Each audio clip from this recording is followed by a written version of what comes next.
আসসালামু আলাইকুম এভরিওয়ান, আশা করি সবাই ভালো আছে। আজকে আমরা খাদ্য পুষ্টি এবং পরিপাকের পার্ট 2 অর্থাৎ খাদ্য এবং পুষ্টি এতটুকু নিয়ে আলোচনা করবো ইনশাআল্লাহ। গত পার্ট 1 এ আমরা শুধুমাত্র পরিপাক ডাইজেশন নিয়ে আলোচনা করছিলাম। আজকে আমরা খাদ্য এবং পুষ্টি অর্থাৎ ফুড অ্যান্ড নিউট্রিশন নিয়ে আলোচনা করব। খাদ্য আমরা সবাই চিনি, তাই না? আমরা যেটা খাই সেটাই খাদ্য। এখন পুষ্টি কি? পুষ্টি হচ্ছে আমরা খাদ্য গ্রহণ করলাম, খাদ্য হজম হইল, খাদ্য শোষণ হইল, সেই শোষণকৃত খাদ্য কোষ কাজে লাগাইলো, কাজে লাগায় শক্তি উৎপন্ন করলো, এটাই হচ্ছে পুষ্টি। এই প্রক্রিয়াটাই হচ্ছে পুষ্টি। এখন দেখো, পুষ্টিকে আমরা দুই ভাগে ভাগ করতে পারি, সেটা হচ্ছে স্বপুষ্টি এবং পরপুষ্টি। স্বপুষ্টি কি? স্বপুষ্টি হচ্ছে উদ্ভিদ। স্বপুষ্টি কি? উদ্ভিদ। কেন উদ্ভিদ? কারণ হচ্ছে উদ্ভিদ নিজের পুষ্টি নিজেই তৈরি করতে পারে, এজন্য একে স্বপুষ্টি বা অটোট্রফিক নিউট্রিশন বলা হয়। আর পরপুষ্টি হচ্ছে মানুষ বা প্রাণী। হ্যাঁ, কারণ মানুষ এবং প্রাণী আমরা জানি অন্যের উপর নির্ভরশীল তার খাদ্য এবং পুষ্টি তৈরি করার জন্য। এজন্য আমাদের মানুষ এবং প্রাণীকে বলা হয় পরপুষ্টি বা হেটারোট্রফিক নিউট্রিশন। আর তোমাদের বইয়ে দুইটা বিষয় আলোচনা করা আছে, সেটা হচ্ছে প্রথমটা হচ্ছে উদ্ভিদের খনিজ পুষ্টি এবং দ্বিতীয়টা হচ্ছে মানুষের শরীরে যে পুষ্টি দরকার সেগুলো। তাহলে আমরা প্রথমে ইম্পর্টেন্ট যেটা সেটা হচ্ছে উদ্ভিদের পুষ্টি, এটা নিয়ে আমরা আলোচনা করি। চলো। উদ্ভিদ মাটি এবং বাতাস থেকে মোট 16 ধরনের আয়ন নিয়ে তার খাদ্য তৈরি করে। কয় ধরনের? 16 ধরনের। ঠিক আছে। এখন উদ্ভিদ মাটি থেকেও কিছু গ্রহণ করে, উদ্ভিদ বায়ু থেকেও কিছু গ্রহণ করে। এই 16টা উপাদানকে আবার দুইটা ভাগে ভাগ করা হয়।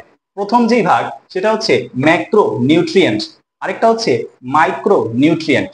আচ্ছা, ম্যাক্রো নিউট্রিয়েন্টের সংখ্যা হচ্ছে 10টা, আর মাইক্রো নিউট্রিয়েন্টের সংখ্যা হচ্ছে 6টি। আমরা মাইক্রো শব্দটার সাথে কম বেশি কিন্তু সবাই পরিচিত, তাই না?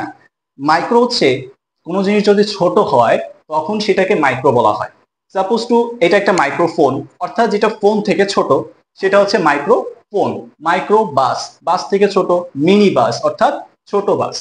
তাহলে সায়েন্সের ভাষায়ও মাইক্রো নিউট্রিয়েন্ট মানে হচ্ছে যেখানে কম পরিমাণে থাকে সেটাকে বলা হয় মাইক্রো নিউট্রিয়েন্ট, আর যেটাই বেশি পরিমাণ থাকে সেটা হচ্ছে ম্যাক্রো নিউট্রিয়েন্ট।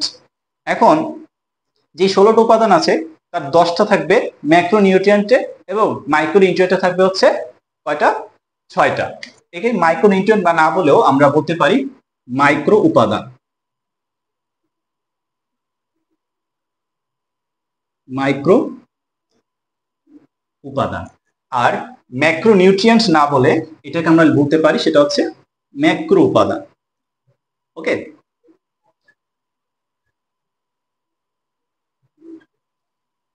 আচ্ছা, তোমরা যারা ক্লাস করতেছো এই মুহূর্তে তারা অবশ্যই কিন্তু খাতায় নোট করবে, কারণ আজকের যে ক্লাস সেখানে তোমাদের বইতে অনেক কিছু আছে যেগুলো তোমাদের একটু হজবরল লাগতে পারে, কারণ এখানে তোমাদের অনেক প্যারাগ্রাফ লাইনে অনেক কিছু দেওয়া আছে, কিন্তু সেটাকে আমি সংক্ষেপে নোট আকারে লিখে দিব এবং বলে দিব কোনটা কোনটা তোমার এমসিকিউর জন্য ইম্পর্টেন্ট এবং কোনটা কোনটা তোমার সিকিউতে লাগবে। তো সেই নোট অনুযায়ী তুমি যে লেখো তোমার জন্য সেটা সহজ হয়ে যাবে, তাই না? এজন্য এখানে যা যা লিখছি সব সংক্ষিপ্ত আকারে লিখছি, তাই তোমরা এখানে যাই লেখা হবে সেটা তোমাদের খাতায় লিখে নিবে এবং তোমাদের বইটা তোমাদের কাছে রাখবা, ঠিক আছে? উপাদান। ওকে, তাহলে চলো উপাদানগুলোর নাম আমরা জেনে নিই। হ্যাঁ, ম্যাক্রোনিউট্রিয়েন্ট এইটাকে মনে রাখার জন্য বাংলাদেশ বিখ্যাত একটা ছন্দ আছে, এটা কম বেশি আমরা সবাই জানি। ছন্দটা কি? ছন্দটা হচ্ছে MGK cafe, MGK cafe for nice chops. এটা কিসের জন্য? ম্যাক্রোনিউট্রিয়েন্টকে মনে রাখার জন্য। আচ্ছা দেখা কি হয়, এটা হচ্ছে MGK cafe for nice chops. MG মানে কি? ম্যাগনেসিয়াম। কে মানে কি? পটাশিয়াম। সি এ ক্যালসিয়াম, এফ এ আয়রন, এন এ নাইট্রোজেন, সিতে carbon, hydrogen, oxygen, phosphorus, sulphur. এই টোটাল 10টা হচ্ছে কি আমাদের ম্যাক্রো উপাদান। আর মাইক্রো উপাদান কি হচ্ছে? মাইক্রো উপাদান গুলো হচ্ছে জিঙ্ক, ম্যাঙ্গানিজ, মোলিবডেনাম, বোরন, সেটা একটু মুছে দিই, তাই না?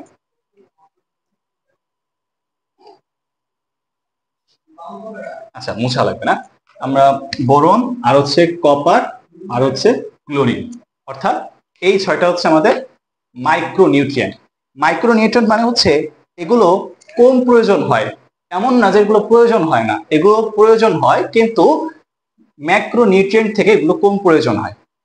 এর মধ্যে দেখো, উদ্ভিদ বায়ু থেকে কি কি গ্রহণ করে? কার্বন।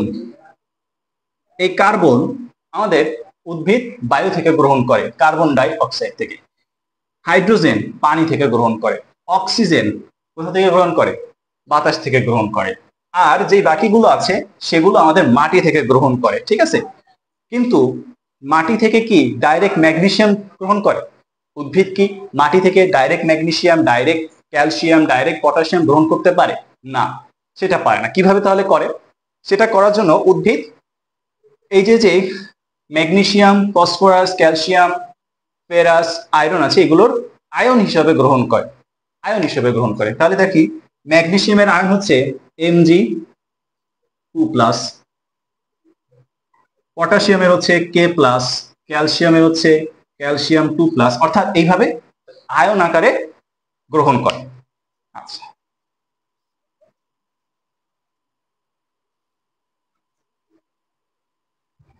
এরপরে আছে, যদি এই যে যে উপাদানগুলো আছে, এই উপাদানগুলো কি কি সাহায্য করে, উদ্ভিদের কোন কোন উপাদান এটা সহায়তা করে, এবং উদ্ভিদের এই পুষ্টিগুলো দিয়ে উদ্ভিদ আসলে কিভাবে কাজে লাগায় সেগুলো আমাকে জানতে হবে, তাই তো?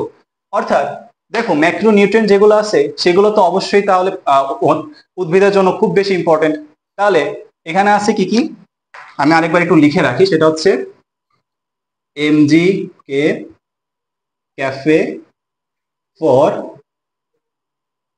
নাইস, চপস, এটা কি আমাদের ম্যাক্রোনিউট্রিয়েন্ট। আচ্ছা, এইখানে ম্যাগনেসিয়াম, ম্যাগনেসিয়াম দিয়ে উদ্ভিদ কি করে? ম্যাগনেসিয়ামের কাজ কি? ফসফরাস এর কাজ কি? ক্যালসিয়াম এর কাজ কি?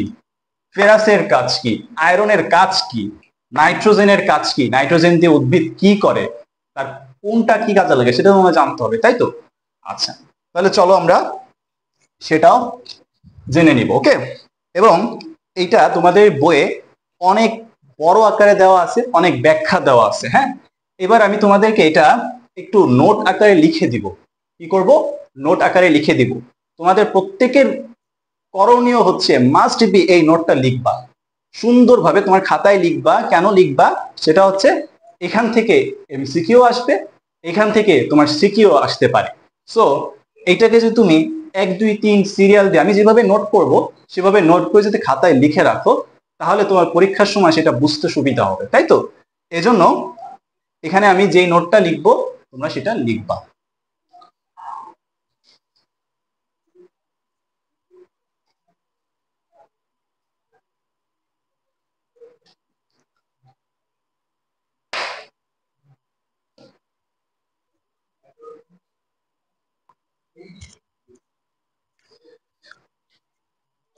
ওকে, তাহলে আমরা চলো ম্যাক্রো উপাদানের গুরুত্বগুলো জেনে নিই, ঠিক আছে?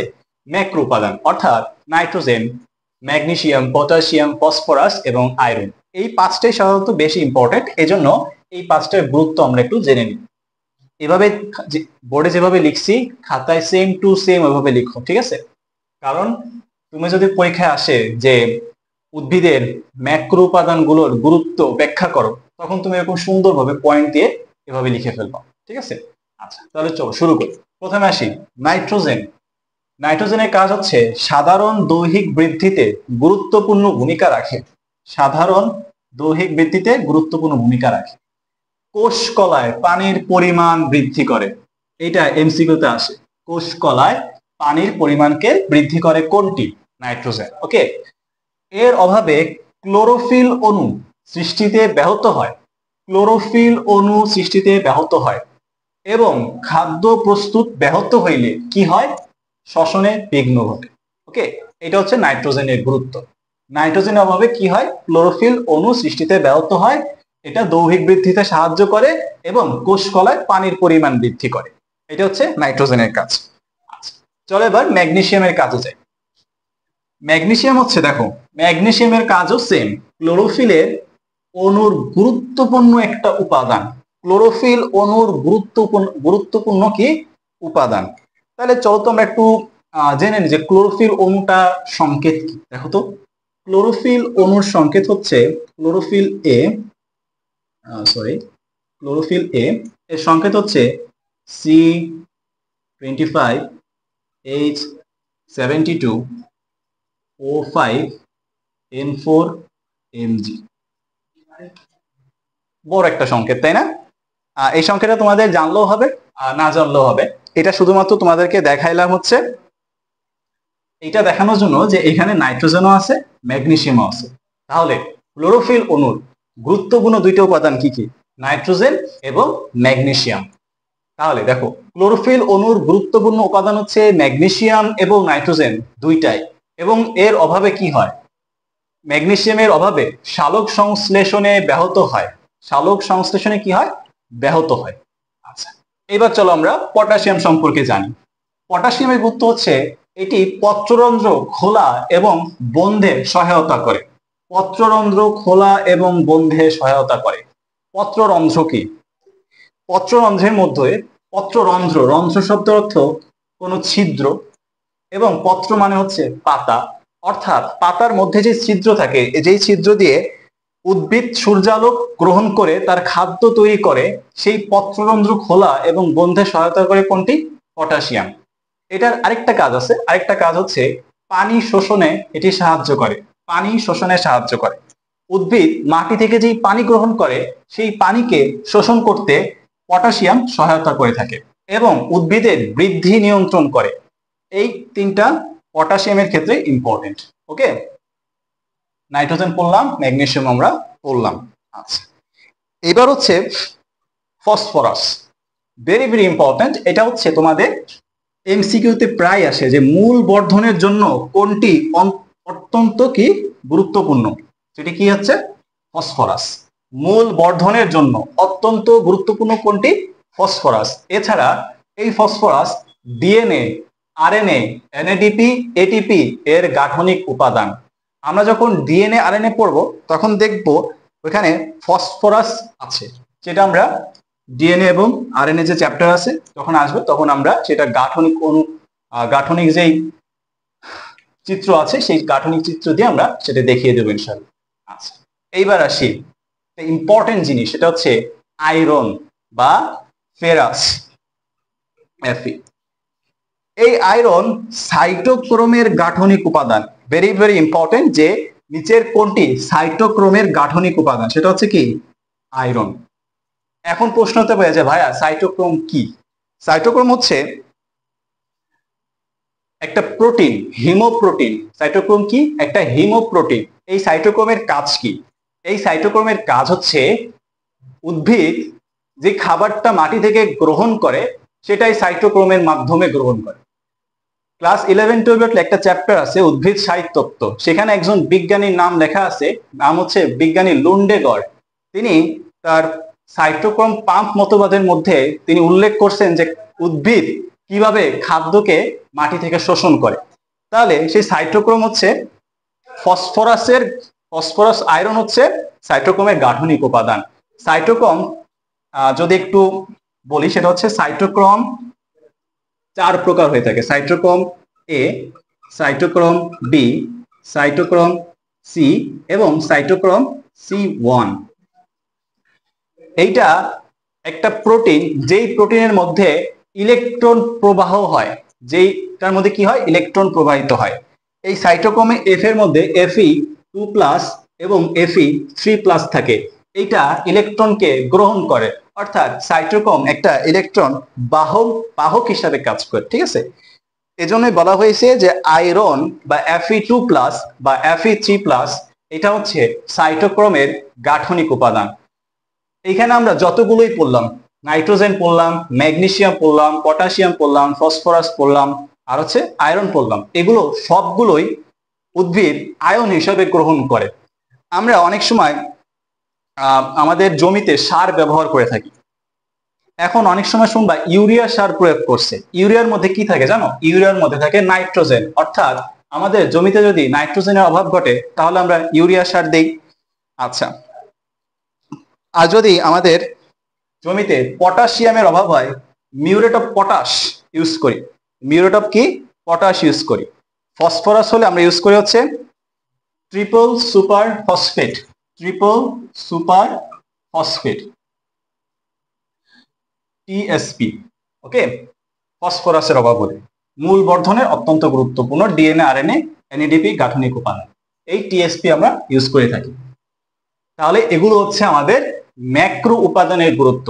সেম ভাবে আমাদের মাইক্রো উপাদান যেগুলো আছে উদ্ভিদের, সেই মাইক্রো উপাদানেরও সেম টু সেম গুরুত্ব আছে। চলো আমরা সেই গুরুত্বটাও জেনে নিই। ওকে, তাহলে আমরা এখন মাইক্রো নিউট্রিয়েন্ট গুলোর গুরুত্বপূর্ণ জেনে নিই। ঠিক আছে, আমরা বলেছিলাম যে মাইক্রো নিউট্রিয়েন্ট গুলো হচ্ছে ম্যাঙ্গানিজ, কপার, বোরন, মলিবডেনাম এবং ক্লোরিন, আরেকটা ছিল জিঙ্ক বা দস্তা, তাই তো?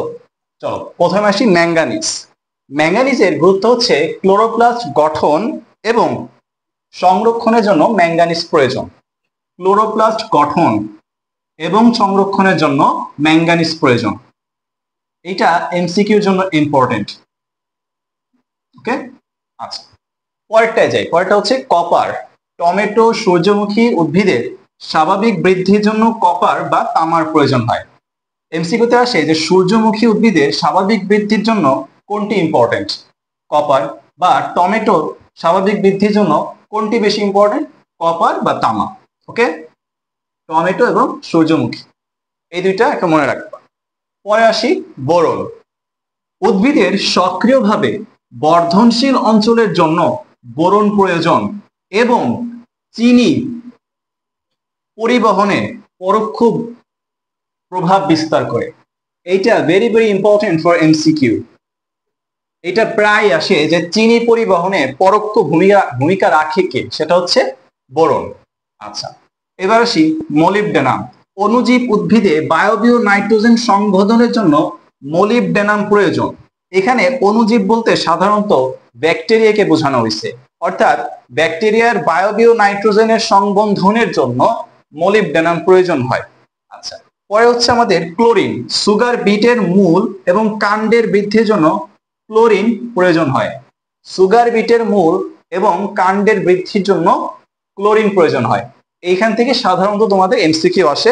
এমসিকিউর জন্য ইম্পর্টেন্ট হচ্ছে ম্যাঙ্গানিজের ক্লোরোপ্লাস্ট গঠন এবং সংরক্ষণ, আর আরেকটা হচ্ছে টমেটো, সূর্যমুখী উদ্ভিদের স্বাভাবিক বৃদ্ধির জন্য কপার ও তামার প্রয়োজন হয়, আর ইম্পর্টেন্ট হচ্ছে চিনি পরিবহনের জন্য বোরন ইম্পর্টেন্ট। অর্থাৎ এই যে পাঁচটা, এবং এর আগের স্লাইডে যেটা আমরা ম্যাক্রো নিউট্রিয়েন্টের গুরুত্ব পড়েছিলাম, সেইখানে যেই পাঁচটা ছিল সেই পাঁচটা ইম্পর্টেন্ট। এই পাঁচটা ইম্পর্টেন্ট আছে শুধুমাত্র এমসিকিউর জন্য, সাধারণ ক্ষেত্রে এখানে থেকে কোনো সিকিউ আসে না। আচ্ছা, এবার আমরা জেনে নেব হচ্ছে এই মাইক্রো এবং ম্যাক্রো নিউট্রিয়েন্ট গুলো যদি না থাকে তাহলে উদ্ভিদের কি ক্ষতি হয় বা উদ্ভিদের কি সমস্যা হয়।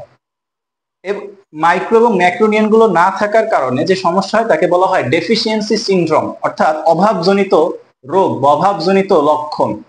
চলো আমরা সেগুলো একটু জেনে নিই। ঠিক আছে, চলো এখন আমরা জানবো হচ্ছে অভাবজনিত লক্ষণ বা ডেফিসিয়েন্সি সিমটমস। অর্থাৎ এই যে ম্যাক্রো এবং মাইক্রো নিউট্রিয়েন্ট গুলো আছে, এগুলোর অভাবে কোন কোন রোগ হয়। প্রথমে আসি nitrogen, the very very important. Nitrogen হচ্ছে ক্লোরোফিল সৃষ্টিতে বিঘ্ন ঘটে। ক্লোরোফিল সৃষ্টিতে কি ঘটে? বিঘ্ন ঘটে। এবং এর অভাবে পাতার সবুজ রং হালকা হতে হতে হলুদ হয়ে যায়, একে ক্লোরোসিস বলে। কি বলে? ক্লোরোসিস। অর্থাৎ নাইট্রোজেনের অভাবে পাতা যে আস্তে আস্তে হালকা হতে শুরু করে, এই হালকা হয়ে যাওয়ার প্রক্রিয়াকে বলা হয় ক্লোরোসিস। অর্থাৎ ক্লোরোফিলের অভাবে যেটা হয় সেটাকে বলা হয় কি? ক্লোরোসিস। এখন দেখো, প্রথমে বলছি কি ক্লোরোফিল অণু সৃষ্টিতে বিঘ্ন ঘটে। আমরা প্রথমে একবারে যখন আমরা কি পড়ছিলাম, ম্যাক্রো নিউট্রন গুলো পড়ছিলাম, তখন একটা ক্লোরোফিলের সংকেত দিয়েছিলাম অথবা, তাই না? ক্লোরোফিলের সংকেতটা কি? ক্লোরোফিলের সংকেত হচ্ছে C55 H72 O5 N4 Mg। ঠিক আছে কি? C55 N4Mg, হ্যাঁ ঠিক আছে। এখানে দেখো নাইট্রোজেন এবং ম্যাগনেসিয়াম দুইটাই আছে, অর্থাৎ যদি নাইট্রোজেন এবং ম্যাগনেসিয়ামের অভাব ঘটে তাহলে আমাদের কি হবে, পাতার ক্লোরোসিস ঘটবে, অর্থাৎ পাতা আস্তে আস্তে কি হয়ে যাবে, হালকা হতে শুরু করবে। অর্থাৎ এই ক্লোরোফিলের সংকেত দিয়ে বুঝলাম যদি পাতায় নাইট্রোজেনের অভাব হয় ক্লোরোসিস হবে, ম্যাগনেসিয়ামের অভাব হলে কি হবে, ক্লোরোসিস হবে। আচ্ছা, পরে আসি আমরা ফসফরাস।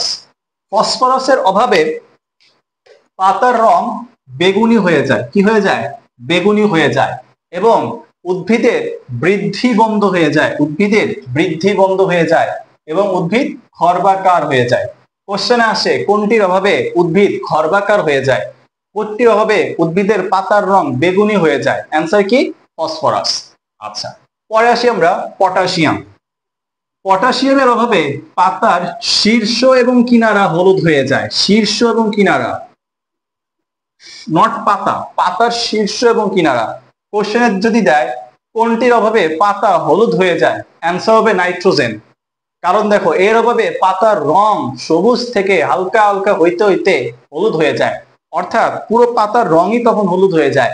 কিন্তু পটাশিয়ামের অভাবে শুধুমাত্র পাতার শীর্ষ এবং কিনারাটা হলুদ হয়ে যায়। ওকে, আচ্ছা, এরপরে আসি আমরা ক্যালসিয়াম।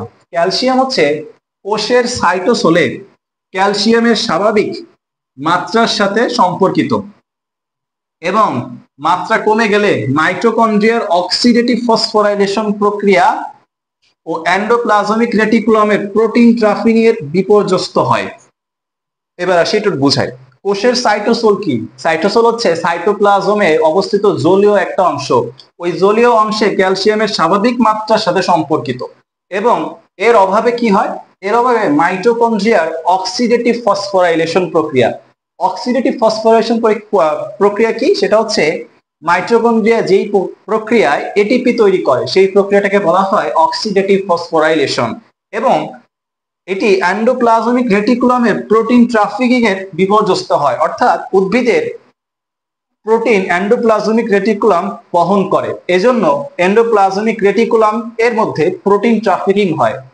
আরেকটা জিনিস আছে যেটা হচ্ছে আমাদের গলগি বডি, সেই গলগি বডিও আমাদের প্রোটিন ট্রাফিকিং এর সহায়তা করে, এজন্য গলগি বডিকে কোষের ট্রাফিক পুলিশ বলা হয়। ঠিক আছে, তো ওইটার যদি ক্যালসিয়ামের অভাব হয় তাহলে সেই প্রোটিন ট্রাফিকিং এ কি হবে, বিপর্যস্ত হবে বা ক্ষতিগ্রস্ত হবে বা কমে যাবে। ঠিক আছে, আচ্ছা, পরে আসি আমরা সালফার। সালফার থেকে একটা ভেরি ভেরি ইম্পর্টেন্ট ক নম্বরের কোশ্চেন আসে যে ডাইব্যাক বলতে কি বোঝায়। তোমরা লিখবা যে সালফারের অভাবে মূল, কাণ্ড এবং পাতার শীর্ষ, মূল, কাণ্ড, পাতার শীর্ষ থেকে শুরু করে পুরা গাছের উদ্ভিদের টিস্যু মারা যেতে থাকে, কিসের অভাবে, সালফারের অভাবে। তাই একে কি বলা হয়, ডাইব্যাক বলা হয়। ডাই মানে কি বলতো, মৃত্যু না। আচ্ছা, অর্থাৎ এটা পাতার শীর্ষ থেকে শুরু করে পুরো গাছটাকেই একটা সময় মরে যায়, টিস্যু মরে যায়, কিসের অভাবে, সালফারের অভাবে। ওকে, তাহলে আমরা বুঝলাম যে অভাবজনিত লক্ষণ। আরো কিছু অভাবজনিত লক্ষণ আছে, সেটা হচ্ছে তোমাদের বোরন এবং ম্যাগনেসিয়াম লৌহ। ম্যাগনেসিয়ামটা কেন দিলাম না, ম্যাগনেসিয়ামও সেম, ওই যে আমরা বললাম যে ক্লোরোফিলের সংকেতের মধ্যে আমরা দেখলাম যে নাইট্রোজেন আছে, ম্যাগনেসিয়ামও আছে, অর্থাৎ ম্যাগনেসিয়ামের অভাবও কি হবে, পাতার ক্লোরোসিস হবে।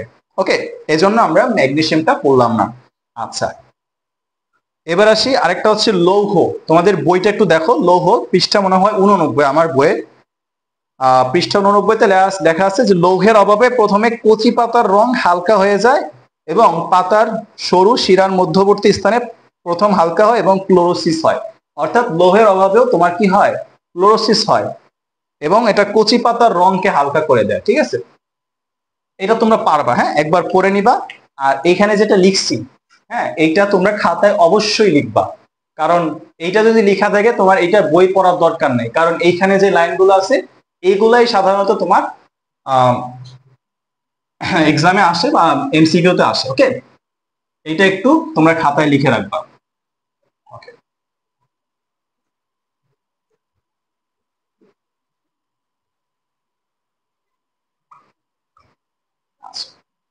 তাহলে আমাদের গেল এবার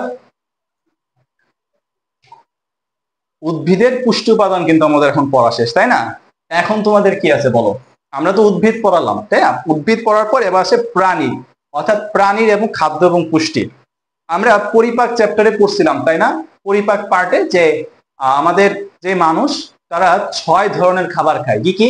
শর্করা, আমিষ, স্নেহ, তারপরে খনিজ লবণ, ভিটামিন এবং পানি, তাই না?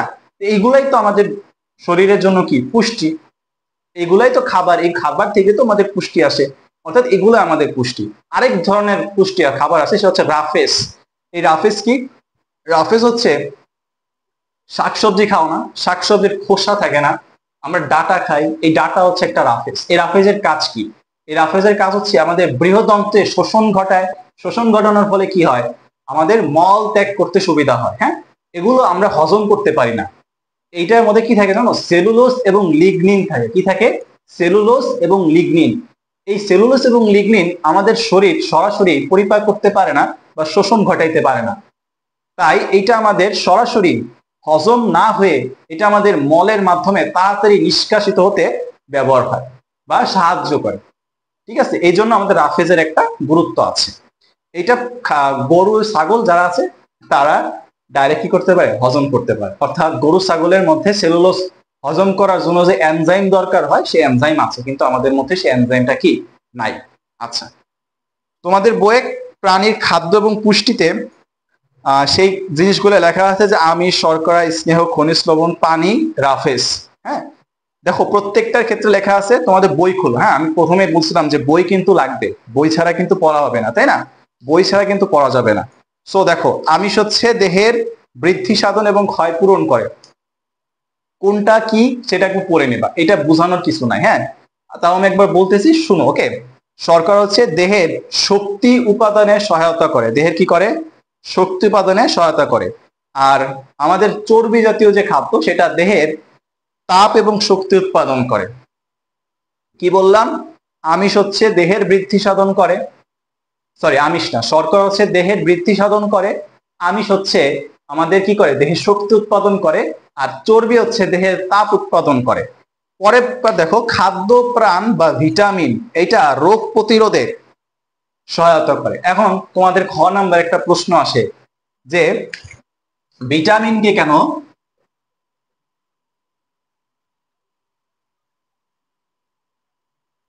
ভিটামিনকে কেন খাদ্য প্রাণ বলা হয়? হ্যাঁ, এই কোশ্চেনটা তোমাদের খ নাম্বারে আসে। ওকে, এটা একটা ইম্পর্টেন্ট কোশ্চেন, এটা লিখে দাও। ভিটামিনকে কেন খাদ্য প্রাণ বলা হয়? ভিটামিন হচ্ছে এমন একটা খাবার যেটা আমাদের রোগ প্রতিরোধে সহায়তা করে, 1 নাম্বার। 2 নাম্বার, এটা আমাদের গ্রহণ করতে হয়। 3 নাম্বার, এইটার অভাবে আমাদের শরীর রোগে আক্রান্ত হয়ে যায়। তাই বিজ্ঞানীগণ বলছে ভিটামিনকে খাদ্য প্রাণ বলা হচ্ছে। এইটা তুমি যদি গ্রহণ না করো, তুমি 100% অসুস্থ হয়ে যাবা। তাছাড়া তুমি মনে করো শর্করা খাইলা না, হ্যাঁ, শর্করা মনে করো তুমি 1 মাস খাইলা না, তোমার কিছু হবে না। কিন্তু তুমি আমিষ, স্নেহ এগুলো খাইতেছো, কোনো সমস্যা নেই। কিন্তু তুমি যদি ভিটামিন না খাও, তোমার শরীর 1 মাস 2 মাসের মাথায় কি হয়ে যাবে? অসুস্থ হয়ে যাবে। ভিটামিন এর অভাব ঘটবে, vitamin D, vitamin K, vitamin E এর অভাব ঘটবে। এজন্য ভিটামিন আমাদের কি করতে হয়? গ্রহণ করতে হয়। কেন গ্রহণ করতে হয়? কারণ এটা রোগ প্রতিরোধে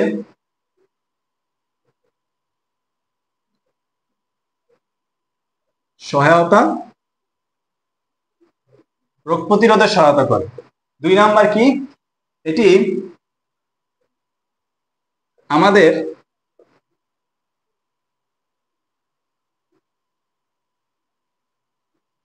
নিজেদের কি করতে হয়? গ্রহণ করতে হয়। এই 2টা পয়েন্ট যদি লিখো তাহলেই হবে। ওকে, ভিটামিন নামকরণটা হচ্ছে জানো কিসের? ভিটামিন হচ্ছে ভাইটাল অ্যামিন।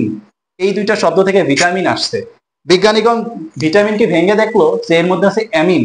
পরে আবার যখন বিজ্ঞানীরা দেখলো যে শুধুমাত্র অ্যামিন থাকে না, আরো কিছু কিছু জৈব অণু থাকে, তো ওই যে প্রথমে যে ভাইটাল অ্যামিন থেকে ভিটামিন আনছিল, ওই ভিটামিনটা রয়ে গেছে। ওকে, তাহলে বুঝলা যে ভিটামিনকে কেন খাদ্য প্রাণ বলা হয়। হ্যাঁ, এখান থেকে শুধুমাত্র একটা এমসিকিউ বা খ নাম্বারে আসে। ওকে, পরে দেখো খনিজ লবণ বিভিন্ন জৈবিক কাজে অংশ নেয়। পানি, দেহের পানি এবং তাপের সমতা রক্ষা করে, এছাড়া কোষের কার্যাদি নিয়ন্ত্রণ করে। এখানে সবগুলো তোমাদের পড়তে হবে, হ্যাঁ, একবার রিডিং দিয়ে যাবা, কারণ এখান থেকে আহামরি যে ওইরকম সিকিউ আসে তা কিন্তু না। সো এটা তোমাদের রিডিং পড়বা, এটা আই থিঙ্ক তোমাদের কোনো বুঝতে অসুবিধা হবে না। এখানে ইম্পর্টেন্ট একটা আছে, সেটা হচ্ছে আমিষে কোনটা কতটুকু থাকে। হ্যাঁ, আমিষে আমরা যে আমিষ খাই, এই আমিষে কি কি দিয়ে গঠিত? আমিষ হচ্ছে আমাদের কার্বন,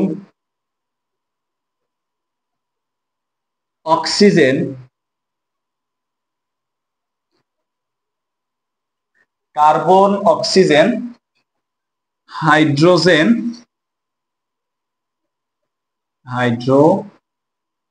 এবং আরেকটা ইম্পর্টেন্ট, সেটা হচ্ছে নাইট্রোজেন।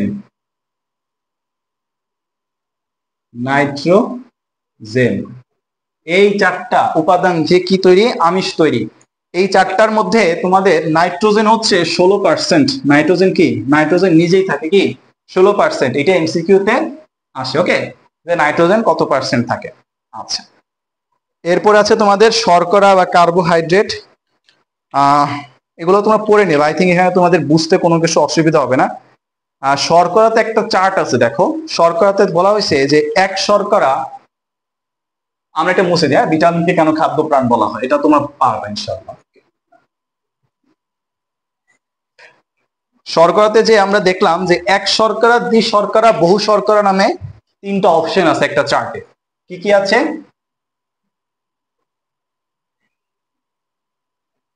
এক শর্করা, দ্বি শর্করা,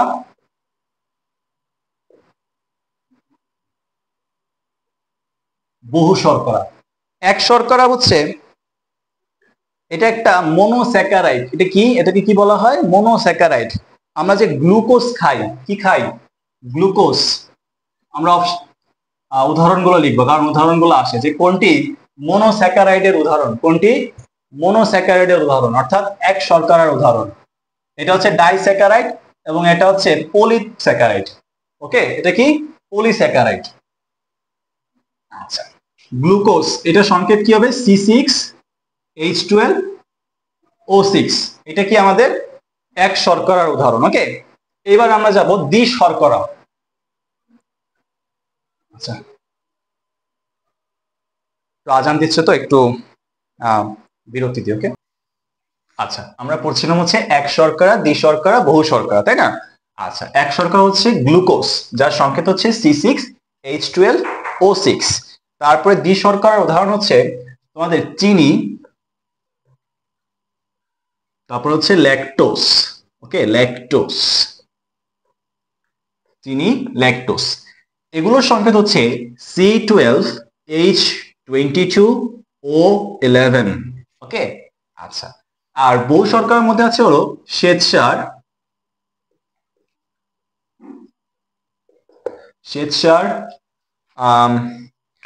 আর হচ্ছে গ্লাইকোজেন।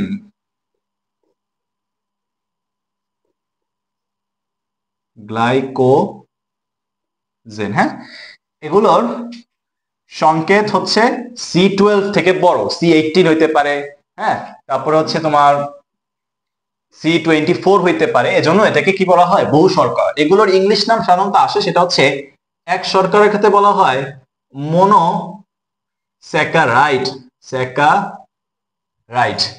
দ্বি শর্করা হচ্ছে ডাইস্যাকারাইড, আর বহু শর্করা হচ্ছে পলিস্যাকারাইড।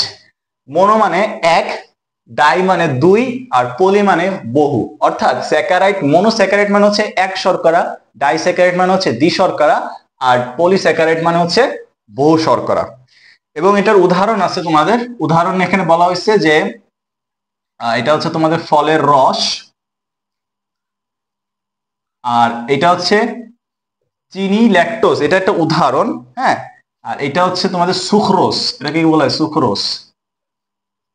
আমরা যে ল্যাকটোজেন খাই না, ল্যাকটোজেন বাচ্চাদেরকে যে ল্যাকটোজেন খাওয়ানো হয়, সেটা হচ্ছে এই ল্যাকটোজ থেকে আসে। ওকে, আর শ্বেতসার গ্লাইকোজেন, হ্যাঁ, শ্বেতসার গ্লাইকোজেন, এটা হচ্ছে উদাহরণ চাল, আলু,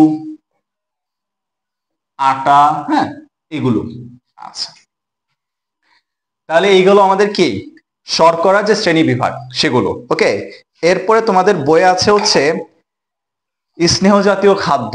হ্যাঁ, স্নেহ জাতীয় খাদ্য, তার মধ্যে ইম্পর্টেন্ট যে লাইন সেটা হচ্ছে স্নেহ জাতীয় খাদ্য দেহের ত্বকের নিচে চর্বি জমা থাকে এবং এটা আমাদের তাপ শক্তি কি করে, তাপ উৎপাদনে সহায়তা করে, তাই তো? আচ্ছা, তারপরে হচ্ছে তোমাদের আছে ভিটামিন বা খাদ্যপ্রাণ। এখান থেকে ওই যে বললাম না ভিটামিনকে কেন খাদ্যপ্রাণ বলা হয়, এখান থেকে তোমরা সুন্দর মতো ব্যাখ্যা দিয়ে দিবে। ওকে, এখানে বোঝানোর কিছু নাই, জাস্ট একটু পড়লেই তোমরা বুঝতে পারবা। দেখো, স্বাস্থ্য রক্ষার জন্য প্রয়োজনীয় ভিটামিনের পরিমাণ খুব সামান্য হলেও এর গুরুত্ব অপরিসীম। দেহের বৃদ্ধির জন্য এবং সুস্থ থাকার জন্য ভিটামিন অত্যাবশ্যক। এই যে লাইনগুলো আছে এগুলাই তোমাদের যদি আসে যে ভিটামিনকে কেন খাদ্যপ্রাণ বলা হয়, তাহলে এই ক্ষেত্রে তোমরা এটা লিখে দিতে পারবো। ওকে, তাহলে 2 মার্ক কনফার্ম। আচ্ছা, তারপর আছে যে চর্বিতে দ্রবণীয় ভিটামিন, এটা একটু আমাদের লাগবে, এটা মুছে দিও। ওকে, এটা মুছে দিও। ভিটামিনও দুই দুই রকম আছে, এক হচ্ছে চর্বিতে দ্রবণীয় ভিটামিন, আরেকটা হচ্ছে পানিতে দ্রবণীয় ভিটামিন। ওকে, আচ্ছা, চর্বিতে দ্রবণীয় ভিটামিন হচ্ছে অ্যাডেক। কি কি? এ, ডি, ই, কে, অর্থাৎ vitamin A, vitamin D, vitamin E, vitamin K, অর্থাৎ ভিটামিন অ্যাডেক। এটাতে সন্ধে তোমরা মনে রাখতে পারো। আর পানিতে দ্রবণীয় হচ্ছে ভিটামিন বি এবং ভিটামিন সি। আমরা লেবুর রস পানিতে মিশিয়ে খাই না, শরবত বানায়, অর্থাৎ লেবুর রসের মধ্যে কি থাকে? সাইট্রিক অ্যাসিড থাকে, যেটা কি একটা ভিটামিন সি, অর্থাৎ ভিটামিন সি কি পানিতে দ্রবণীয়। ঠিক আছে, আচ্ছা, এখানে দেখো ভিটামিন এর উদাহরণ দেওয়া আছে, যেমন দুধ, মাখন, চর্বি, ডিম, গাজর। ভিটামিন ডি তে আবার দুধ, ডিম। ভিটামিন ই এবং কে, উপরে উল্লেখিত সব খাবার থেকে ভিটামিন ই এবং কে পাওয়া যায়, অর্থাৎ এগুলো নিজ ইচ্ছায় নিজে এগুলো মুখস্থ করে পড়ে ফেলবো। ওকে, আচ্ছা, আর পানিতে দ্রবণীয় হচ্ছে ভিটামিন বি, যেমন ইস্ট, ঢেকিসাটা চাল, আর কি জাতায় ভাঙ্গা আটা, আর লাল আটা যেটাকে বলা হয়, তারপরে মুগ ডাল, মটর, এগুলো হচ্ছে কি ভিটামিন বি। আর ভিটামিন সি তো বললাম, যেমন পেয়ারা, বাতাবি লেবু, এগুলোর মধ্যে কি থাকে? ভিটামিন সি থাকে। ওকে, আচ্ছা, এখন পড়বো আমরা খনিজ লবণ। খনিজ লবণটা তোমাদের বইয়ে সুন্দর মতো অনেক ইম্পর্টেন্ট কয়েকটা লাইন আছে। খনিজ লবণে দেখবা 2টা প্যারা আছে, নিচের প্যারাটা the most important for MCQ, এখান থেকে এমসিকিউ আসেই, কিন্তু এমন কোনো লাইন নাই যেটা তোমরা বুঝবা না। অর্থাৎ যেমন দেখো এখানে লেখা আছে যে দুধ, মাছ, মাংস, বাদাম, ডাল থেকে ফসফরাস পাওয়া যায়। এমসিকিউতে আসে যে কোনটি থেকে কি ফসফরাস পাওয়া যায়, অর্থাৎ অপশন থাকতে পারে বাদাম, অপশন থাকতে পারে শাক, অপশন থাকতে পারে আচার, যেটা হবে অ্যান্সার সেটা তুমি দেখাবো। অর্থাৎ এখান থেকে জাস্ট একটু মুখস্থ করে নিবা যে কোন কোন খাবারের মধ্যে কোন কোন খনিজ পদার্থ থাকে, ঠিক আছে, বা খনিজ লবণ থাকে। তারপরে পানি, আমাদের দৈহিক ওজনের 55 থেকে 65% কি থাকে? পানি থাকে। 55 না বলতে পারো 50, অর্থাৎ 50 ভাগের থেকে 60% কি থাকে? আমাদের পানি থাকে। তাহলে পানির গুরুত্ব তো অবশ্যই রয়েছে। আচ্ছা, এরপর আছে তোমাদের কি রাফেজ। এই রাফেজ নিয়ে বললাম যে রাফেজ আমাদের কি করে? আমাদের যে বৃহদন্ত্র আছে সেই বৃহদন্ত্রের মল নিষ্কাশনে সহায়তা করে। এই রাফেজকে ভাঙার জন্য আমাদের শরীরে কোনো কি এনজাইম নাই। এই রাফেজ সেলুলোজ এবং লিগনিন, এটা একটু লিখে রাখো যে রাফেজ কি দিয়ে গঠিত? সেলুলোজ ও লিগনিন। এবং এই রাফেজকে হজম করার জন্য যে এনজাইম লাগে সেই এনজাইম আমাদের শরীরে নাই। অর্থাৎ এই খাবার আমাদের এই রাফেজ কি হয় না, আমাদের হজম হয় না। হজম না হলে কি হয়? এটা মল নিষ্কাশন হয়ে যায়। অর্থাৎ রাফেজ আমাদের মল নিষ্কাশনে কি করে? সহায়তা করে। কিন্তু গরু বা যে ছাগল, যেই প্রাণীগুলো আছে যেগুলো রাফেজ খেয়ে থাকে, অর্থাৎ তোমার শাকসবজি যে সোবলা আছে এগুলা খেয়ে থাকে, হ্যাঁ, তাদের ইসের মধ্যে কি থাকে, এনজাইম থাকে। অর্থাৎ গরুর এই রাফেজকে হজম করার জন্য এনজাইম থাকে, এজন্য গরু ছাগল এরা কি করতে পারে, রাফেজ জাতীয় খাবারকে হজম করতে পারে, কিন্তু মানুষ পারে না। আচ্ছা, এরপর দেখো তোমাদের আদর্শ পিরামিড নামে একটা অপশন আছে, এটা মুছে দিই। আদর্শ পিরামিড, ওকে। আদর্শ পিরামিডটা তোমাদের উদ্দীপকে দিতে পারে, যে আদর্শ পিরামিড একটা দিবে, আদর্শ পিরামিডের এই একটা ভাগ, এই একটা ভাগ, এই একটা ভাগ, এবং আদর্শ পিরামিডের এইখানে থাকবে কি,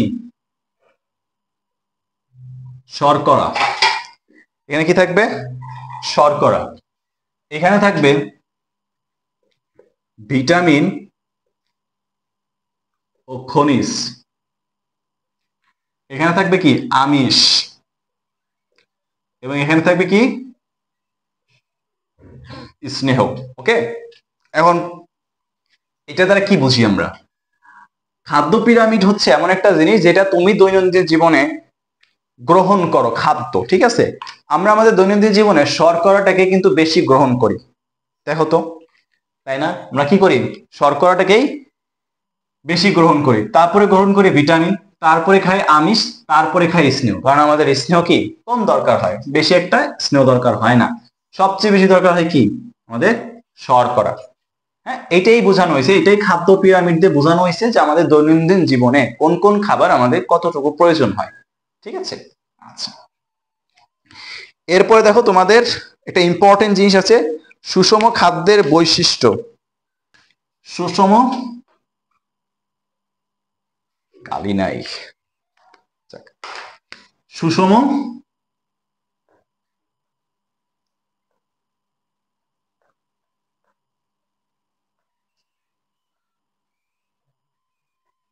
সুষম খাদ্যের বৈশিষ্ট্য, এইটা 2 মার্কসের জন্য ইম্পর্টেন্ট। কি, 2 মার্কসের জন্য ইম্পর্টেন্ট, যে সুষম খাদ্যের বৈশিষ্ট্য লেখো। তোমাদের সামনে তো অবশ্যই বই আছে, অর্থাৎ আমি সেই বই দিয়ে তোমাদের একটা করে বুঝাই দিচ্ছি। দেখো, এদের বলছে একজন মানুষের বিপাকের জন্য প্রয়োজনীয় শক্তি উপাদানের সামর্থ্য থাকতে হবে। অর্থাৎ তুমি যে খাবার খাবা, সেই খাবারটার মধ্যে যদি তোমার বিপাক করার জন্য, হজম করার জন্য প্রয়োজনীয় শক্তি উপাদান থাকে, তাহলেই সেটা কি, সুষম খাবার। দ্বিতীয় কি, শর্করা, আমিষ এবং চর্বি নির্দিষ্ট অনুপাতে থাকতে হবে। হ্যাঁ, নির্দিষ্ট অনুপাতে থাকলে কি হবে, তখন সেটা কি হবে, সুষম খাবার হবে। এমন না যে চর্বি বেশি হবে, আবার এমন না যে আমিষের পরিমাণ বেশি হবে শর্করা কম হবে, এমন না, একটা যে গড় অনুপাত আছে সেই অনুপাতটা থাকতে হবে। আচ্ছা, তৃতীয় নম্বর হচ্ছে খাদ্যে প্রয়োজনীয় ভিটামিন ও রাফেজ বা সেলুলোজ যেটা, সেটা সরবরাহের জন্য সুষম খাদ্য তালিকায় ফল এবং টাটকা শাকসবজি থাকতে হবে। অর্থাৎ আমরা যে ভিটামিন খাই, এই ভিটামিন আমরা ফল থেকে পাই। আমরা যে রাফেজ খাই, ফলের মধ্যে খোসা থাকে, অর্থাৎ সেই খোসার মধ্যে আছে রাফেজ। অর্থাৎ আমাদের সুষম খাবারের যে তালিকা, সেখানে অবশ্যই আমাদের টাটকা ফল থাকতে হবে, হ্যাঁ, বা শাকসবজি থাকতে হবে। আচ্ছা, এরপর আছে খাদ্যে অবশ্যই প্রয়োজনীয় পরিমাণ পানি এবং খনিজ লবণ থাকতে হবে, কারণ হজম করার জন্য পানি আমার লাগবেই। এজন্য আমাকে পানি এবং খনিজ লবণকেই থাকতে হবে। এবং লাস্ট, পঞ্চম হচ্ছে সুষম খাদ্য অবশ্যই সহজপাচ্য হতে হবে। এমন কোনো খাবার খাওয়া যাবে না যেটা পচতে সময় লাগে অনেক। হ্যাঁ, এমন কোনো শক্ত খাবার খাওয়া যাবে যেটা কি পচতে সময় লাগে। অর্থাৎ এইটা হচ্ছে আমাদের কি, সুষম খাদ্যের বৈশিষ্ট্য। সুন্দর মতো লিখে দিতে পারবা না, একবার জাস্ট পড়বা, একবার খাতায় লিখবা, দেখবা কমপ্লিট। এটা 2 মার্কসের জন্য ভেরি ভেরি ইম্পর্টেন্ট। আমি যখন পরীক্ষা দিয়েছি আমি অনেকবার পাইছি এটা। হ্যাঁ, সো এটা ইম্পর্টেন্ট, এটা লাগে। সো এটা একটু মুখস্থ করে নিবা, এটা একটু কি করে নেবা, খাতায় যখন পড়বা তখন এটা পড়ে নিবা। হ্যাঁ, তোমাদের পরে দেখো একটা চার্ট আছে, 2টা চার্ট আছে এখানে, বাংলাদেশের সাধারণ খাদ্য সমূহের পুষ্টিমান, the institute of nutrition and food science 1975 সালে একটা চার্ট প্রকাশ করে, যে চার্টের মধ্যে লেখা যে 100 গ্রাম খাবারের মধ্যে কতটুকু কি থাকে, শক্তি ক্যালোরি থাকে, কতটুকু শক্তি থাকে। হ্যাঁ, এই চারটা নিয়ে অনেকে ভয় পায়। এই চারটা আহামরি যে পড়তেই হবে, মুখস্থ করতে হবে তেমন কিছু না। নিজের মাথায় প্রেসার দিয়ে কোনো কিছু করা যাবে না। ওকে, তোমার পড়াটাকে সহজ করে নিতে হবে। সো এখানে যে চার্ট আছে, এই চার্ট তোমার ফুললি পড়া লাগবে না। কিছু কিছু তো ইম্পর্টেন্ট আছে যেগুলো আসে সাধারণত এমসিকিউতে, কয়েকটা তো আসে, খুব রেয়ার আসে, হ্যাঁ মাঝে মাঝে আসে। ইম্পর্টেন্ট গুলো আমি একটু বলে দিই, তোমাদের বইয়ে দাগিয়ে নাও, ঠিক আছে। প্রথমটা হচ্ছে চাল, এটা একটু আসে, হ্যাঁ 346 শক্তি কিলো ক্যালোরি। তারপরে আসে হচ্ছে গম, ছোলা, মসুর, এই প্রথম চারটা। তারপরে আসে গোল আলু, তারপরে আসে হচ্ছে সিম, তারপরে আসে হচ্ছে ডিম, তারপরে আসে গরুর দুধ। এগুলো একটু কি করবা, আর হচ্ছে রান্নার তেল, হ্যাঁ একবারে লাস্টে রান্নার তেল আর গরুর দুধের ঘি, দুইটাই সেম 900 কিলো ক্যালোরি। হ্যাঁ, অনেক শক্তি থাকে এতে। আচ্ছা, গেল। এবার দেখো তোমাদের বইয়ে আছে হলো কি আছে, পুষ্টির অভাবজনিত রোগ। কয়েকটা রোগের নাম লেখা আছে, মোট 4টা। কি কি রোগ? গয়াটার, রাতকানা, রিকেটস এবং রক্ত শূন্যতা। আচ্ছা, গয়াটার কি? গয়াটার হচ্ছে আমাদের থাইরয়েড গ্ল্যান্ড থাকে, এখানে কি থাকে? থাইরয়েড গ্ল্যান্ড থাকে। এই থাইরয়েড গ্ল্যান্ডের যেই প্রদাহ, হ্যাঁ তাকে বলা হয়, কি বলা হয়? গয়াটার। এইটা ফুলে দেখবে অনেকে এরকম হয়ে যায়, বড় হয়ে যায়। তোমাদের বই একটা ছবিতে আছে, এই ছবিতে দেখো ওনার গলা কি হয়ে গেছে? ফুলে গেছে। অর্থাৎ যাদের গয়াটার হয় তাদের কি গলা এখানে ফুলে যায় এবং থাইরয়েড গ্ল্যান্ডের কি হয়? সমস্যা বা প্রদাহ সৃষ্টি হয়। টিউমার হতে পারে, ক্যান্সার হতে পারে। এইটা সাধারণত উত্তরাঞ্চল মানুষদের বেশি হয়। কেন হয়? কারণ উত্তরাঞ্চলের মানুষদের যে মাটি, সেই মাটিতে খনিজ লবণের অভাব ঘটে। খনিজ লবণের অভাব ঘটে, অর্থাৎ বুঝলাম যে গয়াটার আমাদের কি খনিজ লবণের অভাবের কারণে হয়ে থাকে। তাহলে দক্ষিণ অঞ্চলের মানুষদের কম হবে স্বাভাবিকভাবে, কারণ দক্ষিণ অঞ্চলে কি থাকে? আমাদের সমুদ্র থাকে, অর্থাৎ সমুদ্রের উপকূলীয় অঞ্চলে আমাদের লবণের কোনো অভাব নাই। সেই ক্ষেত্রে দক্ষিণ অঞ্চলের মানুষদের গয়াটারটা একটু কম হয়। এইটাই লেখা আছে তোমাদের এখানে। আচ্ছা, পরে আছে রাতকানা বা নাইট ব্লাইন্ডনেস। এটা কি? এটা হচ্ছে ভিটামিন এ এর অভাবে ঘটে। কিসের অভাবে? Vitamin A. এই রোগে যারা আক্রান্ত হয় তারা রাত্রে স্পষ্ট দেখতে পায় না, স্বাভাবিকভাবে আমরা রোগের নাম দ্বারাই বুঝতে পারছি। কিন্তু কতটুকু স্পষ্ট দেখতে পায়? মনে করো তুমি রাস্তাতে হাঁটছো, হ্যাঁ এখন রাস্তায় তোমাদের কি আছে? ল্যাম্পপোস্ট থাকে। ল্যাম্পপোস্টের হলুদ আলো থাকে, সাদা আলো থাকে। মনে করো হলুদ আলো, তুমি হলুদ আলোতে হাঁটছো, দূরে একটা জিনিস আছে, তুমি ঝাপসা দেখবা। একটা স্বাভাবিক মানুষ একটু ঝাপসা দেখবে, কারণ দূরের জিনিস অন্ধকারে কি স্বাভাবিক মানুষেরও দেখতে কি হয়? অসুবিধা হবে, এটাই স্বাভাবিক। কিন্তু যারা রাতকানা, তারা তাদের সামনে যে গর্ত আছে সেই গর্তকেই দেখতে পায় না, তারা একদম ঝাপসা দেখে। তো তারাই হচ্ছে রাতকানা। ওকে, এটা সাধারণত হয় ভিটামিন এ এর অভাবে। কিসের অভাবে? এইটা এমসিকিউতে আসে যে কোনটির অভাবে রাতকানা রোগ হয়। কোনটির অভাবে রাতকানা রোগ হয়? Night blindness.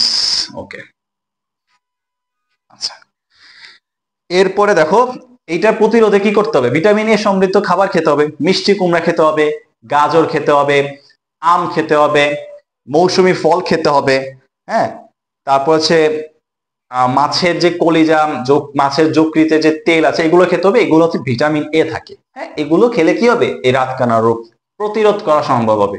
আর একবার হয়ে গেলে কি করবো? প্রতিকারের ব্যবস্থা করব, তাই তো। রোগ হওয়ার আগে আমরা যেটা করি সেটা হচ্ছে প্রতিরোধ, আর রোগ হওয়ার পরে যেটা করি সেটা কি? প্রতিকার। আচ্ছা, এরপরে 3 নাম্বার হচ্ছে রিকেটস। এই রিকেটস হচ্ছে ভিটামিন ডি এর অভাবে ঘটে। কিসের অভাবে? ভিটামিন ডি এর অভাবে কি ঘটে? রিকেটস ঘটে। হ্যাঁ, ভিটামিন ডি এর অভাবে কি ঘটে? রিকেটস। এই রিকেটস রোগে কি হয়? এটায় আমাদের যে হাড় আছে, কোমরের হাড়, মাজার হাড়, মেরুদণ্ড, এটা বাঁকা হয়ে যায়। এটা শিশুকালে যাদের ভিটামিন ডি এর অভাব ঘটে তাদেরই হয়। এবং এইসব রোগী যারা আছে তাদেরকে যখন তুমি বিছানায় রাখবা, বেডে রাখবা, তাদের দেখবে একটা ঢেউ খেলানো হয়ে যায়, অর্থাৎ এই যে যে পাঁজর আছে এই পাঁজরটা বাঁকা হয়ে যায়। এটা হচ্ছে রিকেটস রোগ। ওকে, এই রোগের প্রতিরোধে আমাদের ছোট যে বাচ্চা আছে তাদেরকে নির্দিষ্ট একটা সময়ে, দিনের একটা নির্দিষ্ট সময়ে, যেই সময়টা একটা রোদ আসে সেই রোদ্রে রাখা উচিত। কারণ আমাদের রোদ্রে থাকে কি? Vitamin D. এই ভিটামিন ডি আমাদের কি ছোট যে শিশু আছে তাদেরকে নির্দিষ্ট একটা সময় বাইরে রাখা উচিত। এছাড়াও ভিটামিন ডি এর বিভিন্ন ধরনের ঔষধ থাকতে পারে। যারা একদম এই রোগে আক্রান্ত হয়ে গেছে তাদের ক্ষেত্রে যে ঔষধ আছে সেই ঔষধ প্রয়োগ করে এগুলো কি করতে হবে? ঠিক করতে হবে। আচ্ছা, এখানে দেখো অনেক কিছু লেখা আছে তোমাদের বইয়ে, যা যতটুকু বেসিক ততটুকু আমি বলে দিয়েছি। ওকে, একবার রিভিশন দিলে, একবার রিডিং পড়লেই তোমার এনাফ হয়ে যাবে। এবার আসি রক্ত শূন্যতা, অ্যানিমিয়া। এইটা একটু ইম্পর্টেন্ট। আমরা রক্ত শূন্যতা বলতে কি শরীরে রক্ত কম এটাকে বোঝাই? আসলে কি এটাকে বোঝায়? না। রক্ত শূন্যতা মানে যে রক্ত কম তা না। রক্ত শূন্যতা মানে হচ্ছে রক্তে হিমোগ্লোবিনের ঘনত্ব কম। কিসের ঘনত্ব কম?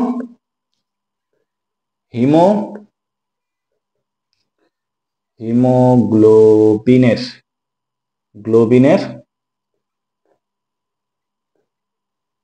হিমোগ্লোবিনের কি ঘনত্ব কম। আমাদের পুরুষের দেহে সাধারণত হিমোগ্লোবিনের ঘনত্ব থাকে 13.5 থেকে 17.5 গ্রাম পার ডেসিলিটার, এবং নারীদের দেহে সাধারণত থাকে 11.5 থেকে 15.5 গ্রাম পার ডেসিলিটার। ওকে, এটা হচ্ছে আমাদের কি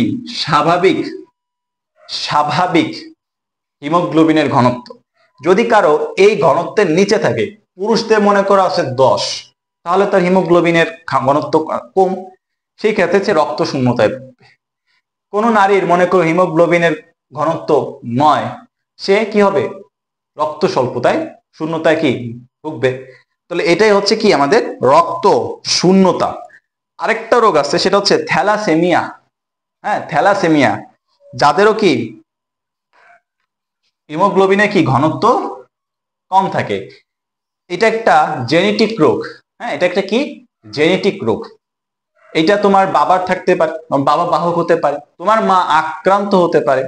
হ্যাঁ, তোমার বাবা বাহক হতে পারে বা তোমার বাবা আক্রান্ত হতে পারে, তাদের মাধ্যম দিয়ে তোমাকে ছড়াবে। এটা হচ্ছে কি থ্যালাসেমিয়া। ওকে, এটা কি থ্যালাসেমিয়া।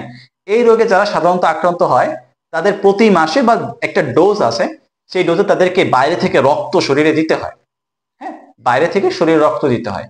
এবং এই রোগে যারা আক্রান্ত হয় সাধারণত তারা 30 থেকে 35 বছরের মধ্যেই মারা যায় সাধারণত।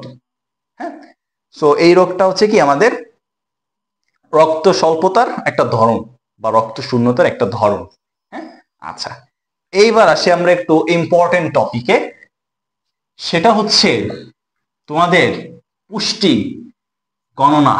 হ্যাঁ, কোন খাবারে কতটুকু পুষ্টি আছে সেটা গণনা। পুষ্টি উপাদানের শক্তি, জাস্ট এইটা লিখো। হ্যাঁ, এটা লিখো, এক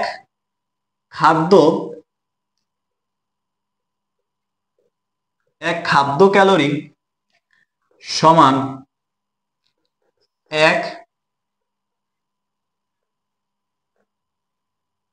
কিলো ক্যালোরি সমান 4.2 কিলো জুল। এটা একবার মুখস্থ করে ফেলো। হ্যাঁ, 1 খাদ্য ক্যালোরি সমান 1 কিলো ক্যালোরি, অর্থাৎ 1 কিলো ক্যালোরি যা 1 খাদ্য ক্যালোরি তাই। আর 1 কিলো ক্যালোরিতে থাকে কি 4.2 কিলো জুল। আচ্ছা, এবার আসি আমরা 1 গ্রাম শর্করাতে থাকে হচ্ছে 4 কিলো ক্যালোরি। 1 গ্রাম আমিষে থাকে হচ্ছে 4 কিলো ক্যালোরি। 1 গ্রাম চর্বিতে থাকে হচ্ছে 9 কিলো ক্যালোরি। এইটাতে আমরা কি করব? হিসাব করব। তোমাদের বই দেখো একটা কি আছে, ম্যাথ দেওয়া আছে যে 20 গ্রাম চিরায় 15.5 গ্রাম শর্করা। হ্যাঁ, আমরা একটু ম্যাথটা লিখি, এটা একবার তুলো। হ্যাঁ, এটা একবার তুলো। আচ্ছা, আমরা এবার একটা ম্যাথ করি। ওকে, আমি ম্যাথে একটু সংক্ষেপে লিখতেছি। হ্যাঁ, এখানে বলা আছে তোমাদের বইয়ে যে 20 গ্রাম চিরা, এই 20 গ্রাম চিরার মধ্যে 15.5 গ্রাম নাকি না 15.4 গ্রাম হচ্ছে শর্করা, 1.32 গ্রাম হচ্ছে আমিষ এবং 0.24 গ্রাম হচ্ছে আমাদের চর্বি বা স্নেহ। এখন বলছে 1 কেজি চিরার মধ্যে কতটুকু খাদ্য ক্যালোরি পাবা বা কিলো ক্যালোরি পাবা। 20 গ্রামে কতটুকু পাবো সেটা আমরা একটু হিসাব করি। দেখো, 20 গ্রামে পাবো হচ্ছে 1 গ্রামে থাকে হচ্ছে 4, অর্থাৎ 15 ইসা থাকবে কত বের করব। 1 গ্রাম আমিষে কত, 4 গ্রামে কত, 1 গ্রাম চর্বিতে থাকে 9, অর্থাৎ 0.24 গ্রাম থাকবে কত সেটা বের করব। চলো বের করি। 15.4 ইন্টু 4, 61.6, এটা কি কিলো ক্যালোরি। আচ্ছা, পরে হচ্ছে 1.32 ইন্টু 4, এটা থাকবে হচ্ছে 5.28 কিলো ক্যালোরি। তারপর হচ্ছে 0.24 ইন্টু 9, এটা হচ্ছে 2.16 কিলো ক্যালোরি। তাহলে টোটালটা যোগ করে, সুতরাং 20 গ্রামে থাকবে, 20 গ্রামে আছে, যোগ করে দাও, যোগ করে আসবে হচ্ছে 5.28 61 প্লাস 69.04 কিলো ক্যালোরি যা হয়। হ্যাঁ, আচ্ছা, এটা হচ্ছে কত গ্রামে, 20 গ্রামে। তাহলে 1 কেজি যেহেতু বলছে, 1 কেজি মানে কত, 1000 গ্রামে আছে। সুন্দর মতো করে বের করবা, 69.04 ডিভাইডেড বাই 20, উপরে কত 1000 দিয়ে গুণ। তাহলে মান আসবে হচ্ছে 69.04 ইন্টু 1000 ডিভাইড বাই 20, মান আসবে হচ্ছে 3452 কিলো ক্যালোরি। ওকে, এটা কি আমাদের 1 কেজির মধ্যে থাকবে। এখন যদি বলে কত কিলো জুল আছে, কিলো জুল বলে কি হবে, এটার সাথে 4.2 কি হবে গুণ হয়ে যাবে, 4.2, মান আসবে 14,498.4। হ্যাঁ, 14,498.4 এটা আসে। আচ্ছা, তাহলে এটা কি আমাদের অ্যান্সার। তাহলে ইজি না। এখন তোমার কোশ্চেনে যদি দেয়া থাকে যে 20 গ্রাম চিরার মধ্যে 60% আছে এত, 20% আছে কত, আর 10% আছে এত, এটা দেয়া থাকে মনে করো, তাহলে তুমি কি বের করবা। 20 গ্রাম চিরা মানে কি 100%, এইটা 60%, অর্থাৎ এইটা 60%, 60 গুণ 20 বাই 100, এটা কি আমাদের 100%, 60%, শূন্য শূন্য কি কাটা থাকলে কত 8, অর্থাৎ 8 গ্রাম। ওকে, এভাবে তুমি পার্সেন্টেজ থাকলে তুমি কি করে বের করে ফেলতে পারবা। ওকে, আচ্ছা, এইবার আসি একটু ইম্পর্টেন্ট, এটা তোমার যদি কোশ্চেন একটু দেখো, তোমাদের বোর্ড কোশ্চেন, তাহলে দেখবা দুইটা জিনিস খুব আসে, এক হচ্ছে বিএমআই বিএমআর, আরেকটা আছে ক্ষুদ্রান্ত, এই চ্যাপ্টার থেকে। তাহলে আমরা ক্ষুদ্রান্ত পড়েছি পার্ট 1-এ, তাহলে এখন আমরা পড়বো বিএমআই বিএমআর, এটা ইম্পর্টেন্ট। ওকে, বিএমআই বিএমআর তেমন যে কঠিন তা না, কিন্তু একটা জিনিস তোমাদেরকে মুখস্থ রাখতে হয়, এইটা নিয়ে একটু ঝামেলা হয়।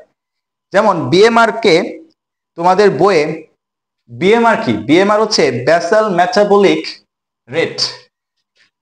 বিএমআর এটা কি? Basal metabolic rate. আর বিএমআই কি?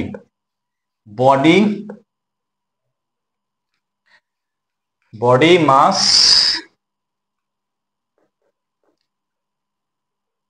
ইন্ডেক্স।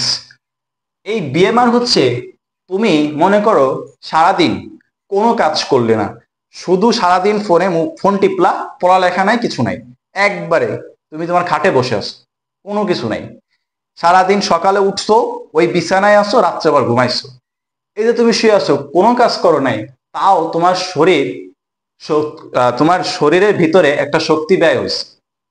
ঠিক আছে, শক্তি ব্যয় হয়েছে, তোমার শরীর কিন্তু বসে নাই, তুমি নিঃশ্বাস নিচ্ছ, শক্তি ব্যয় হচ্ছে, তোমার হার্ট পাম্প করছে, শক্তি ব্যয় হচ্ছে, তুমি শোষণ করছো, শক্তি ব্যয় হচ্ছে, তোমার কোষ কার্যাবলী নিয়ন্ত্রণ করছে, শক্তি ব্যয় হচ্ছে।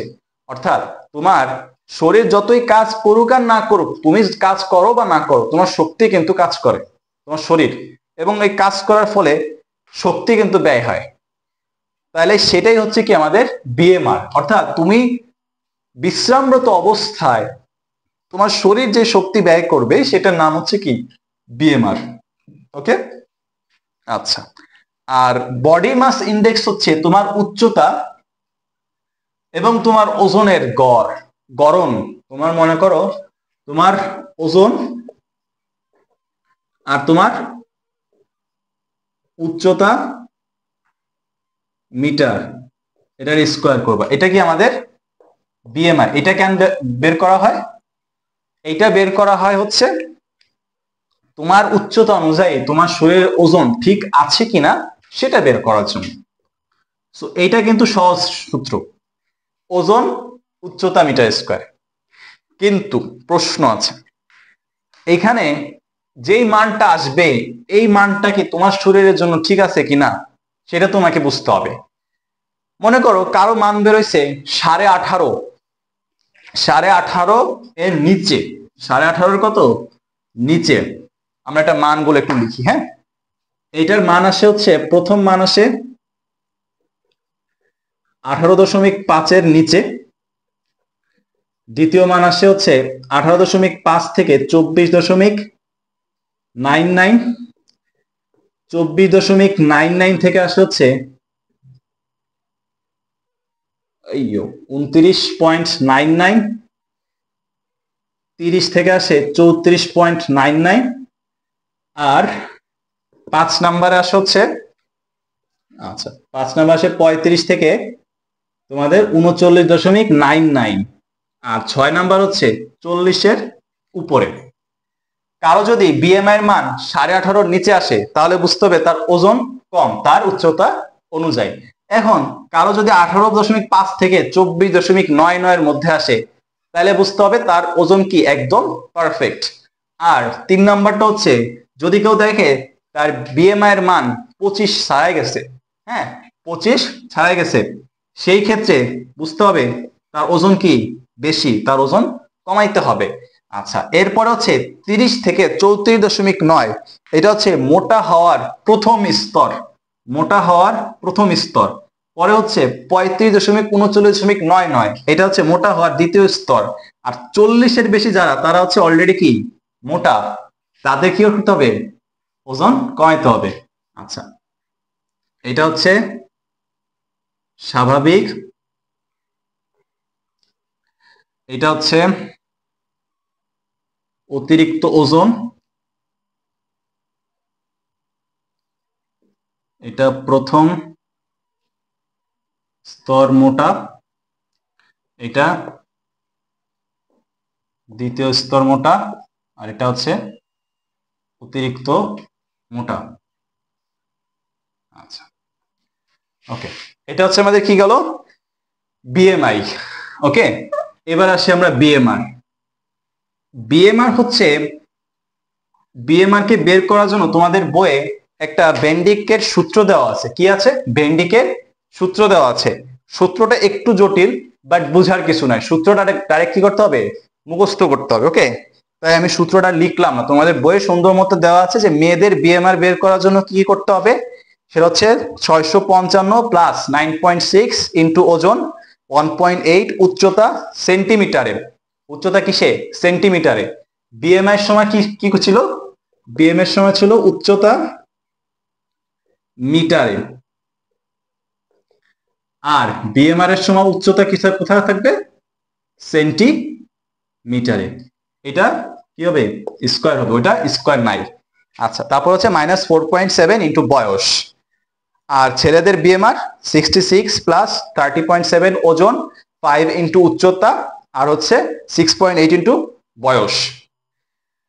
আচ্ছা, এবার হচ্ছে দেখো একটা ছক দেওয়া আছে, এই ছকটা হলো কাজে লাগে। তুমি বিএমআর এর মান বের করছো, এখন তুমি মনে করো একদমই পরিশ্রমী না, তাহলে সেই ক্ষেত্রে তোমার বিএমআর এর মানের সাথে গুণ করতে হবে 1.2। পরিশ্রমী না হইলে, হালকা পরিশ্রমী, সপ্তাহে 2-3 দিন খেলাধুলা করো, সেই ক্ষেত্রে করতে হবে 1.375। তারপর আছে পরিশ্রমী, সপ্তাহে 2-3 দিন প্রচুর খেলাধুলা করো। দুইটা দেখো কিন্তু সেম, কিন্তু তোমাদের উদ্দীপকে দেয়া থাকবে যে একজনের নাম দেওয়া থাকবে, বলবে সে হালকা পরিশ্রমী, আর আরেকটা হলো পরিশ্রমী, দুইটা কিন্তু পার্থক্য আছে। 3 নাম্বারে দেখো, 3 নাম্বারটা পরিশ্রমী, সপ্তাহে আবার প্রতিদিন খেলাধুলা করে, সেই ক্ষেত্রে হবে হচ্ছে 1.725। এবং অত্যন্ত পরিশ্রমী, প্রচুর খেলাধুলা করে প্রতিদিন, তার ক্ষেত্রে হবে 1.9। অর্থাৎ বিএমআর এর যেই মানটা পাবা সেই মানের সাথে তুমি এক্সট্রা একটা গুণ করে দিবা। এটা হচ্ছে তোমার কি, গুণ করে যে মানটা বের হবে, এই মানের মানে হচ্ছে তুমি যদি দৈনন্দিন জীবনে এই পরিমাণ খাদ্য ক্যালোরি গ্রহণ করতে পারো, সেই ক্ষেত্রে তোমার ওজন বাড়বেও না, তোমার ওজন কি কমবেও না, অর্থাৎ তুমি পারফেক্ট থাকবা তোমার ওজনের প্রতি। কিন্তু তুমি যদি এর থেকে কম গ্রহণ করো, তুমি চিকন হয়ে যাবে। তুমি যদি এর থেকে বেশি গ্রহণ করো, মোটা হয়ে যাওয়ার সম্ভাবনা আছে, ওজন বাড়ার সম্ভাবনা আছে। অর্থাৎ এই ক্ষেত্রে আমাদের বিএমআর এর মানটা কিন্তু লাগে। ওকে, আচ্ছা, এরপরে শরীর চর্চা বিশ্রাম তোমার নিজেরা পড়ে নিতে পারবা। পরে আছে হচ্ছে খাদ্য সংরক্ষণে রাসায়নিক পদার্থ। এইখান থেকে তোমাদের 109 নম্বর পৃষ্ঠা দেখবে একটা চার্ট আছে, ওই চার্টের মধ্যে কয়েকটা রাসায়নিক দ্রব্যের নাম আছে। দেখো এখানে লেখা আছে অ্যান্টিবায়োটিক, তারপর আছে হেভি মেটাল, বাণিজ্যিক রং, ফরমালিন। দেখো ফরমালিন এটা আমাদের মর্গে লাশকে সংরক্ষণের জন্য ব্যবহার করা হয়, কিন্তু আমি তুমি সেই ফরমালিন কিন্তু খাচ্ছি, তাই না? তাহলে কি হবে বলো, তুমি যেই ফরমালিন লাশকে সংরক্ষণের জন্য ব্যবহার করছো, সেটা তুমি আবার গ্রহণ করছো। আমাদের দেশ থেকে কি করতে হবে তাহলে, ফরমালিনকে পুরোপুরি ভাবে ব্যান করতে হবে। তারপর আছে তোমাদের কীটনাশক। আমাদের জমিতে কীটনাশক ব্যবহার করে থাকি, অতিরিক্ত পরিমাণে যদি ব্যবহার করে থাকি, তাহলে সেই ক্ষেত্রে আমাদের যে ফলন আছে সেই ফলনের মধ্যে কীটনাশক চলে যাবে, যেটা আমাদের শরীরের জন্য কি অত্যন্ত ক্ষতিকর। তারপর আছে রাসায়নিক পদার্থ, তারপর আছে জীবাণু। একটা খাবার অনেকদিন ধরে পড়ে রয়েছে, মেয়াদ উত্তীর্ণ হয়ে গেছে, সেখানে অবশ্যই ব্যাকটেরিয়া আসবে, অবশ্যই। সেই ক্ষেত্রে সেগুলো কি আমাদের খাবার খাওয়া যাবে না। অর্থাৎ এগুলো আমাদেরকে সচেতনতায় রেখে, যেটা যখন খেতে হবে সেটা তখনই খেতে হবে। খাদ্যে ভেজাল থাকলে, উপযুক্ত পরিস্থিতি থাকলে সেটা কি করতে হবে, শাস্তির আওতায় আনতে হবে।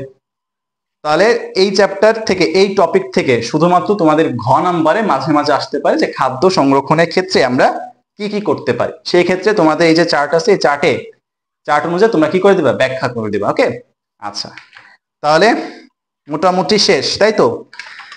আমি প্রথম একবারে পার্ট 1-এ বলছিলাম যদি আমার ক্লাস করো তুমি 80% বুঝবা, কিন্তু বাকি 20% তোমাকে নিজে একবার রিডিং পড়তে হবে। তোমার যে গাইড বা সাপ্লিমেন্ট বা বোর্ড কোশ্চেন যেগুলো আছে, ওগুলো একবার চোখ বুলাইতে হবে, তাহলে এসএসসি আগ পর্যন্ত তোমার এই চ্যাপ্টার নিয়ে আর কোনো সমস্যা হবে না। সো বাসায় অনেক বেশি পড়বা, কোনো কিছু যদি বুঝতে অসুবিধা হয় ভাইয়াদেরকে মেসেজ দিবা। আমাদের টেলিগ্রাম চ্যানেলের লিঙ্ক তোমাদের কমেন্ট বক্সে দেওয়া আছে, ওইখানে সবাই জয়েন করবা, তোমাদের বন্ধু বান্ধবদেরকেও ইনভাইট করবা, এবং কোনো কিছু যদি বুঝতে অসুবিধা হয় যে কোনো সময় মেসেজ দিবা, উত্তর দেওয়ার চেষ্টা করবো ইনশাল্লাহ। ঠিক আছে? আচ্ছা, বাসায় অনেক পড়ালেখা করো, নিজের শরীরে যত্ন নাও, কি খাইতে হবে সেটা এখান থেকে বুঝলা, ওইগুলা খাও, এবার নিজের শরীর শরীর থেকে বিএমআই বের করো, হ্যাঁ, আর ভালো থাকো, ঠিক আছে? আল্লাহ হাফেজ, আসসালামু আলাইকুম।